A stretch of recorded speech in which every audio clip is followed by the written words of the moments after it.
Assalamualaikum warahmatullahi wabarakatuh. Halo guys, perkenalkan nama saya Iranisa. Saya dari program studi kesekretariatan dengan NIM 2308031030001. Nah, di sini saya akan menjelaskan tentang manajemen humas. Semoga kalian bisa memahami materi yang saya berikan. Konsep dasar manajemen humas. Jadi suatu proses yang terstruktur dan strategis dalam merencanakan, mengorganisir, dan mengelola komunikasi dan antara organisasi dan stakeholder untuk menciptakan pemahaman, kepercayaan, dan dukungan terhadap tujuan dan kegiatan organisasi. Untuk ruang lingkup manajemen humas itu mencakup berbagai aspek komunikasi, termasuk pengolahan informasi, penanganan krisis, kampanye promosi, serta interaksi dengan media. Untuk selanjutnya adalah peran manajemen humas. Yang pertama itu ada mengelola komunikasi. Mereka tuh bertanggung jawab untuk merancang pesan-pesan yang jelas dan efektif, serta menyampaikannya tuh kepada berbagai pihak tuh dengan cara yang sesuai. Yang kedua itu memelihara citra positif. Manajemen humas itu harus menjaga dan meningkatkan citra positif organisasi ini. Jadi mereka tuh harus mengatasi tantangan-tantangan yang mungkin muncul dan memastikan bahwa organisasi itu jelas secara positif oleh masyarakat. Yang ketiga itu ada merancang strategi komunikasi. Mereka tuh harus merancang strategi komunikasi yang sesuai dengan visi dan dengan tujuan dan visi organisasi, serta mengidentifikasi kapan, di mana, bagaimana pesan-pesan tersebut itu harus disampaikan. Definisi public relation, usaha yang direncanakan secara terus-menerus dengan sengaja berguna untuk membangun dan mempertahankan pengertian timbal balik antara organisasi dan masyarakatnya. Tujuan dan fungsi public relation itu yang pertama itu tujuannya. Pertama itu untuk menumbuh kembangkan citra perusahaan yang positif untuk publik eksternal atau masyarakat dalam konsumen. Untuk yang kedua itu mendorong tercapainya saling pengertian antara publik sasaran dengan perusahaan. Yang ketiga itu mengembangkan sinergi fungsi pemasaran dengan public relation.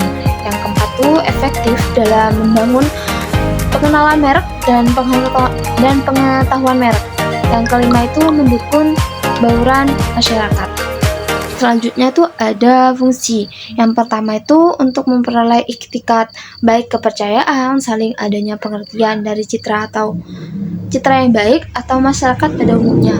Yang kedua itu memiliki sasaran untuk menciptakan opini publik yang bisa diterima dan menguntungkan semua pihak.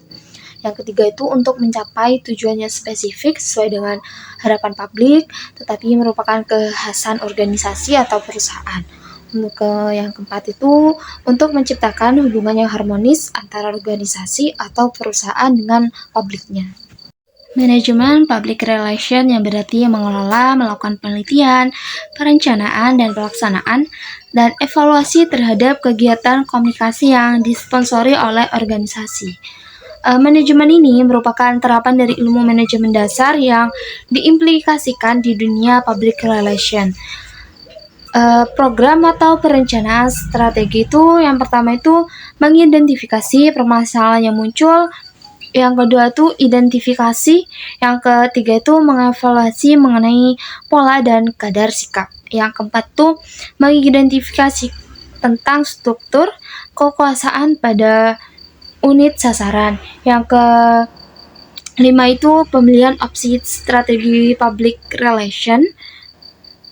Yang keenam itu mengidentifikasi dan mengevaluasi terhadap perubahan kebijaksanaan. Yang keenam itu adalah menerapkan langkah-langkah program yang telah direncanakan. Untuk komponen pembentukan strategi itu, yang pertama itu satu strategi itu dipengaruhi oleh unsur-unsur tertentu yang berkaitan dengan lingkungan, kondisi, visi, atau arah tujuan dan sasaran dari suatu pola yang menjadi dasar budaya perusahaan yang bersangkutan. Untuk selanjutnya itu ada strategi operasional public relation. Yang pertama itu strategi operasional, yang kedua itu pendekatan persuasif dan edukatif, yang ketiga itu pendekatan tanggung jawab sosial humas, yang keempat itu ada pendekatan kerjasama, yang kelima itu ada pendekatan koordinatif dan integratif. Yang terakhir ini ada perbedaan antara public relation online dan public relation offline. Untuk public relation online adalah kegiatan organisasi yang berhubungan dengan media, komunitas, dan publik yang ada di dalam channel-channel internet. Hal ini termasuk searching engines, blogs, neo searching, forum, discussion threads, social network, dan alat komunikasi online lainnya. Reputasi dan manajemen merupakan fokus utama dalam organisasi online. Sedangkan public relation offline memiliki konsep yang sama dengan organisasi online. Hanya saja medianya tuh menggunakan media cetak, radio, atau televisi. Meskipun ada beberapa dari media internet juga. Nah, itu saja penjelasan dari saya. Kurang lebihnya mohon maaf. Wassalamualaikum warahmatullahi wabarakatuh.